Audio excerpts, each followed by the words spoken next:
Markets reeling after higher inflation compounds the tariff fears. Well, it's Friday and time for our weekly market recap.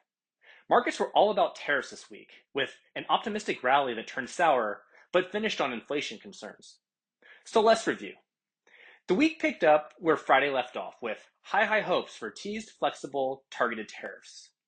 Markets on Monday popped higher while Tuesday followed up with more.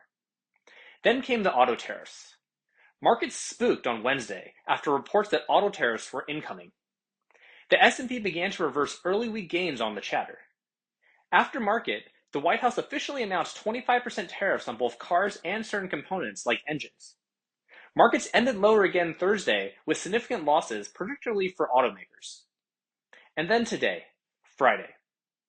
The monthly PCE inflation data for February released, with inflation actually reaccelerating from last month, above expectations.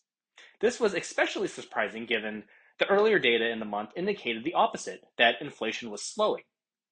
So you might be thinking, well, two against one, right? Unfortunately, the PCE is the Fed's preferred inflation gauge and therefore more likely to influence their position on inflation progress. This likely puts a dent in the rate cut hopes that were reignited after the early data's positive progress. Meanwhile, consumer sentiment in March continues to deteriorate. Markets were expecting sentiment to flatline after last month's weakness, not fall further. So what now? Well, that inflation data wasn't great, but we're back in a waiting pattern for the next CPI and PPI releases next month. In the meantime, next week is the tariff week.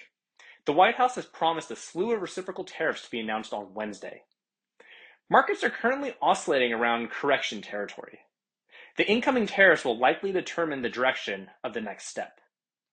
While the Fed may shrug it off as transitory, we do see a near-term inflation step-up once businesses get clarity on the tariff's impact. The scope and size of the price increases will likely influence consumer sentiment, which will impact the chances for a recession. A lot is riding on next week. Have a great weekend, but buckle up for next week.